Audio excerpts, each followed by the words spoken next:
Pemirsa, terima kasih Anda masih bersama kami. Pemirsa, Komisi Pemilihan Umum telah menetapkan Prabowo Subianto Gibran Rakabuming Raka sebagai pemenang Pilpres 2024 dalam satu putaran. Prabowo Gibran meraih 96.214.691 suara sah. Prabowo Gibran juga unggul di 36 dari 38 provinsi seluruh Indonesia. Tidak hanya itu, pasangan ini juga menang di luar negeri. Ucapan selamat kepada Prabowo Gibran terus berdatangan, salah satunya dari Ketua Umum Partai Nasdem Surya Paloh dan P3. Lalu bagaimana peta koalisi pasca Prabowo Gibran menang di Pilpres 2024? Telah hadir bersama kami di studio Direktur Trias Politika Strategis Agung Baskoro. Mas Agung, selamat sore. Sore, Mbak. Ya. Mas, kita langsung berbicara dinamika politik nih, koalisi setelah KPU menetapkan Prabowo Gibran ini menang menjadi presiden di tahun 2024-2029. Yang kita tahu kemarin nih Mas, kemarin itu Pak Prabowo Subianto datang langsung ke Nasdem Tower menemui Surya Paloh. Sementara kita juga tahu ya Mas ya, Surya Paloh itu adalah partai pengusung untuk Anies dan juga Muhaimin. Kalau dari Mas Agung sendiri melihatnya ini seperti apa? Apakah ini sinyal-sinyal untuk Nasdem bergabung ke koalisinya Prabowo? Tapi kan tidak bisa dipungkiri, semua orang juga tahu bahwa Surya Paloh ini yang mengusung Anies dan juga Muhaimin. Betul. Ya, pertama secara kualitatif ya saya melihat memang ada kebutuhan di sisi pasangan Prabowo Gibran untuk membangun koalisi maksimal ya, minimal 60% supaya pemerintahan tidak terganggu oleh beragam macam arahan dari oposisi untuk menghadang program-program pemerintah seperti itu. Jadi secara kualitatif butuh, dan bak gayung bersambut sebenarnya ada beberapa partai yang memberikan kode positif kepada Nasdem, kemudian P3 ya, agar bisa bergabung ke koalisi Indonesia Maju seperti itu. Nah, yang kedua secara kuantitatif memang kalau hitung-hitungan sementara koalisi Prabowo Gibran ini masih minimal ya, karena memang hanya berjumlah sekitar 44%. Ketika hari ini ada Demokrat, Gerindra, kemudian Golkar dan PAN seperti itu. Jadi butuh minimal 1-2 partai agar koalisi ini bisa cukup mumpuni untuk berbicara di level legislatif, sehingga Prabowo Gibran bisa fokus di eksekutif, kemudian di legislatif juga terkendali agar program-program tadi ya pemerintah tidak ada dihadang di tengah jalan ataupun kebijakan-kebijakan yang membutuhkan respon sangat cepat bisa diselesaikan. Jadi saya melihat ada pertemuan antara pendekatan kualitatif tadi dengan kuantitatif, sehingga pertemuan Surya Paloh dengan Prabowo Gibran kemarin menjadi sebuah momentum penting karena memang sedikit banyak sebenarnya tindak lanjut dari komunikasi Surya Paloh pasca hasil quick count diumumkan ke Istana Presiden, bertemu dengan Presiden Jokowi dan melakukan semacam makan malam ya, seperti itu. Jadi pertemuan kemarin sebenarnya bukan sesuatu yang mengagetkan karena hanya sebatas, kalau menurut saya itu tindak lanjut dari komunikasi ketika sebelumnya Surya Paloh sudah bertemu dengan Presiden Jokowi, dan suka atau tidak Presiden Jokowi ini kan kingmaker-nya di kubu 02. Betul. Dan Surya Paloh itu adalah kingmaker-nya di kubu 01. Jadi pertemuan antar kingmaker sudah selesai, maka ini dilanjutkan oleh salah satu kingmaker lainnya, yaitu Prabowo.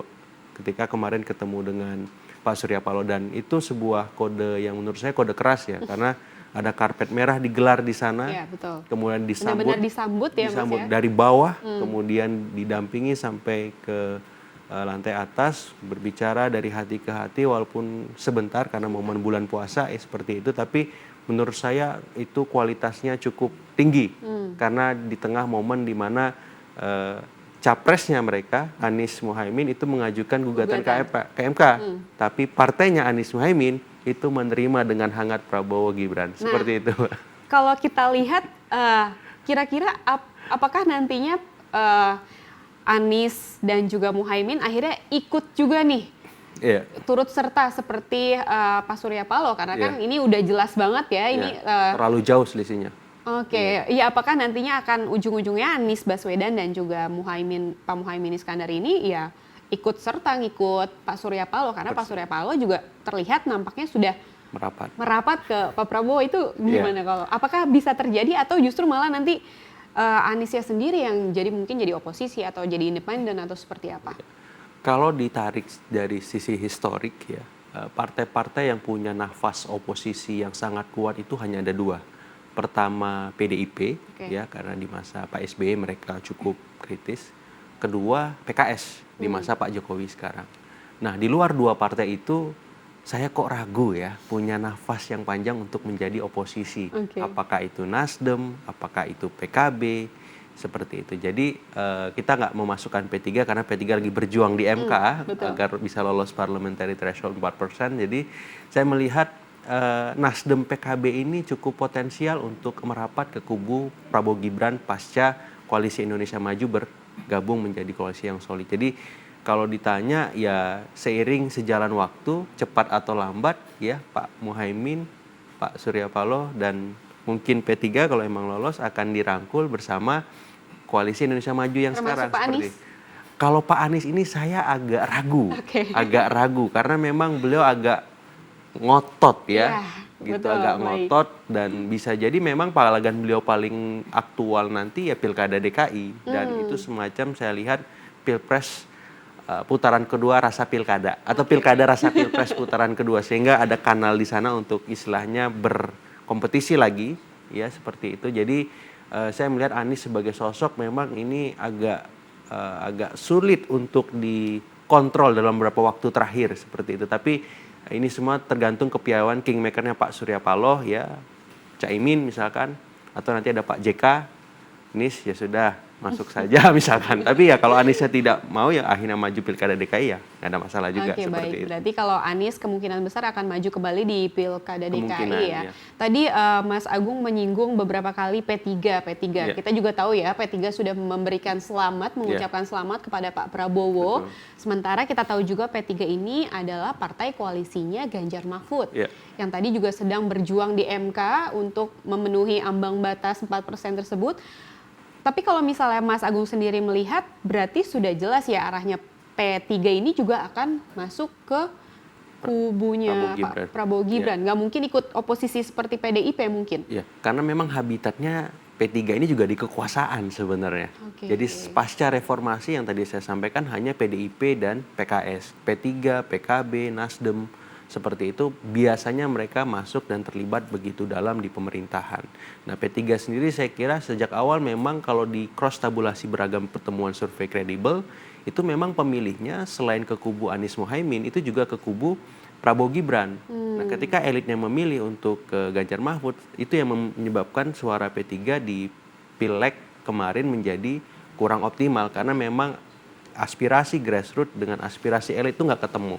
Nah, jadi saya kira ini masukan buat teman-teman di P3 juga seperti itu. Ketika sekarang merapat ke Prabowo Gibran sebenarnya itu sudah sesuai dengan aspirasi bawah untuk merapat gitu. Karena memang Anies Muhaiminnya kan belum menang ya. Jadi saya kira potensi P3 untuk merapat sangat besar apalagi memang di kubu Prabowo Gibran ini belum ada dalam tanda petik representasi Nahdlatul Ulama yang memang benar-benar terwujud dalam sebuah institusi politik. Nah, itu biasanya ada dua, PKB atau P3. Kalau P3 merapat dulu, itu saya kira itu sebuah langkah maju ya. Dan PKB harus hati-hati nih, jangan-jangan nanti bisa nggak dibutuhin. Udah ketinggalan kereta seperti itu. Oke, baik Mas. Kalau kita lihat penyambutan dari Nasdem ya, Pak Surya Paloh pada saat Pak Prabowo itu tiba di Nasdem Tower itu karpet merah panjang, kayaknya memang benar-benar disambut lah ya, dipersiapkan. Sementara yang diusung nih Anies dan juga Muhaimin itu mengajukan gugatan ke MK. Apakah sudah terlihat nih antara Pak Surya Paloh dengan Pak Anies itu sudah tidak kompak? Tapi nanti ya Mas dijawabnya. Pemirsa, kami akan kembali berdialog dengan Direktur Trias Politika Strategis Agung Baskoro. Namun usai jeda tetaplah bersama kami di Laporan Pemilu.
Pemirsa, terima kasih Anda masih bersama kami di Laporan Pemilu. Kami akan melanjutkan dialog kembali bersama Mas Agung. Tadi ada pertanyaan yang jawabannya itu tertunda.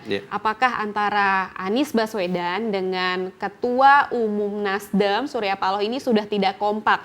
Karena Pak Surya Paloh menerima dan juga memberikan ucapan selamat kepada Presiden terpilih Prabowo Subianto, sementara Anies dan Muhaimin justru ini ke MK mengajukan gugatan. Ini kalau melihatnya seperti apa? Ya, dalam politik itu seringkali para elit kita menampilkan 2-3 wajah, bahkan banyak wajah ketika berhadapan dengan siapapun, termasuk ketika konteksnya Timnas Amin ataupun Nasdem kita ungkapkan yang berbeda haluan saat merespon hasil rekapitulasi KPU kemarin, seperti itu. Jadi saya melihatnya sebenarnya bukan tidak kompak ya, tapi satu lebih realistis, yang satu tetap idealis gitu. Kenapa? Karena memang nalar politik partai-partai kita kan memang basisnya lebih kepada kepentingan, lebih kepada bagaimana dalam tanda petik kebutuhan mereka nanti pasca tidak terpilih lagi atau tidak pemilu lagi tetap bisa survive gitu, tetap bertahan. Nah, sementara di sisi Anies Muhaimin atau Timnas Amin, ini bagaimana kemudian logikanya pendukung-pendukung mereka itu tidak langsung kecewa ya, tapi tetap semangat gitu. Kalau mereka langsung mengungkapkan bahwa mereka bergabung dengan Prabowo Gibran, saya tidak kebayang ya suara yang 40 juta itu atau pendukung mereka di Sumatera Barat, di Aceh, atau Jakarta mungkin atau di tempat lain sekecewa apa gitu. Karena memang tidak ada arahan bagi paslon mereka, partai yang mendukungnya untuk tetap komit di jalan perubahan yang selama ini mereka narasikan sebagai program utamanya. Jadi saya melihat ini arahan yang berbeda, istilahnya wajar, ya realistis saja agar satu pihak bisa dirangkul, kemudian pihak yang lain juga tidak dikecewakan. Nah, dalam konteks ini ke depan ya kita akan terus mendapati kejutan-kejutan politik karena memang begitu cair dan dinamisnya politik kita, sehingga nanti Nasdemnya ada 2 wajah, 3 kaki atau berapa rupa seperti itu akan menjadi sebuah lakon sampai nanti Oktober ketika pelantikan presiden berlangsung seperti itu. Baik. Kalau misalnya kita lihat peluang partai lainnya di luar koalisi Indonesia Maju, apakah akhirnya pemerintah Prabowo Gibran ini sama dengan Presiden Jokowi, yaitu merangkul oposisi?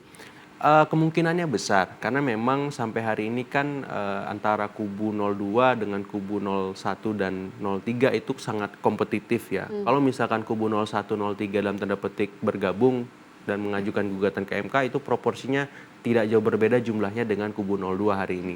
Tapi kalau kemudian salah satu atau salah dua ditarik, itu akan membuat perimbangan mereka di parlemen akan menjadi lebih timpang, minimalis lebih banyak ke kubu 02. Sehingga memang lobby-lobby atau komunikasi politik yang dilakukan oleh kubu 02 ini dalam waktu dekat akan semakin agresif, dan ini tinggal kita melihat responnya bagaimana di kubu 01 atau di kubu 03, apakah mereka tertarik bergabung atau tidak seperti itu. Tapi yang jelas memang proses di MK ini memang harus dilalui juga supaya demokrasi kita sehat, check and balances kita jalan, dan harapannya publik juga bisa mendapati bahwa elit kita itu tidak semuanya langsung bersama ketika setelah berkompetisi. Ada jedahnya dulu, ada dinamikanya, sehingga memang ini cukup elegan, ini cukup oke, saya tetap komit dengan kamu dan seterusnya seperti itu. Baik, namun kalau yang kita tahu antara Nasdem dan juga P3 kan nampaknya nih bisa bergabung dengan partai koalisi Prabowo Gibran. Persis. Kalau misalnya PDIP ini ya, secara tegas itu statementnya untuk menjadi oposisi pemerintah ke depannya. Bagaimana peluangnya PDIP? Saya masih melihat PDIP masih mungkin bergabung ya, karena memang sampai hari ini masih di kabinet. Bisa lengkap. Jadi 2 kaki, 3 kaki gitu kali ya, Mas? Lengkap, karena memang seluruh menterinya tidak ada yang di reshuffle, seluruh menterinya tidak ada yang ditarik. Jadi antara Presiden Jokowi dengan PDIP sebenarnya sementara ini ya pasang surut ya, agak perang dingin. Tapi dengan Prabowo itu justru hubungan PDIP dengan dengan Gerindra sementara baik-baik saja seperti, dan bisa jadi arahan ke depan peluang PDIP merapat cukup besar seperti itu. Jadi saya melihat bahwa masih ada kemungkinan PDIP merapat, walaupun dalam beberapa kesempatan via Sekjen PDIP Pak Hasto itu mengatakan PDIP akan menjadi oposisi dan berdiri di luar kekuasaan. Kalau Ibu Bantengnya seperti apa? Nah, saya lagi menunggu statement dari Ibu Puan atau Ibu Mega kan, karena kan memang representasi paling jelas, paling utuh kita melihat PDIP ke sana, ke ketua umum. Nah, itu yang saya tunggu dan saya harap memang dalam beberapa waktu ke depan itu bisa kita temukan, dan idealnya memang tetap ada yang di luar, apakah itu PDIP atau PKS atau PDIP PKS, yang ada masalah gitu. Jangan sampai kemudian semuanya masuk dan itu jadi presiden kurang bagus buat masyarakat maupun publik internasional juga, bahwa ada nanti problem check and balances. Tapi juga kita nggak boleh kebanyakan juga di luar gitu, karena kita kan harus maju ke depan, harus membangun begitu. Baik, satu pertanyaan lagi nih Mas Agung. Dinamika politik seperti apa sih yang Mas Agung lihat nih setelah nantinya bulan Oktober Prabowo Gibran resmi menjadi presiden dan juga wakil presiden? Kira-kira kalau oposisi menurut pandangan Mas Agung nih, yang oposisi siapa, yang masuk ke koalisi Indonesia Maju itu siapa? Iya, jadi sampai nanti 20 Oktober bahkan setelah itu memang dinamika politik kita akan semakin atraktif dan menarik. Jadi kalau misal koalisinya gemoy atau gemuk gitu ya, otomatis dinamikanya yang lebih banyak terjadi di internal. Istilahnya itu game power ya, antara misalkan Prabowo dengan Gibran, Prabowo dengan koalisi Indonesia Maju, antar koalisi Indonesia Maju di dalamnya, karena kan gemoy banget tuh koalisinya. Jadi game of power-nya tuh di situ. Ya, kalau memang oposisinya minimalis. Tapi kalau oposisinya sebanding kompetitif dengan koalisinya, maka power game-nya tarik-menarik kekuatan oposisi dan koalisi.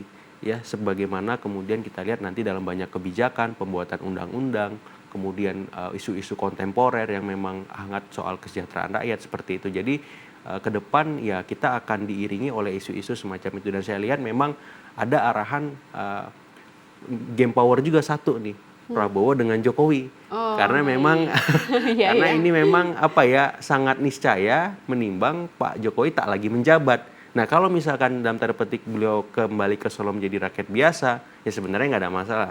Tapi kalau misalkan beliau tetap berada di kekuasaan dalam konteks misalkan menjadi ketua umum partai, ketua dewan pembina dan seterusnya, itu akan menciptakan game of power yang baru lagi di luar tadi ya, relasi antara Prabowo dengan koalisinya, tapi juga ada Prabowo dengan Presiden Jokowi. Nah, itu yang agak seru-seru sedap seperti itu, Mbak Dila.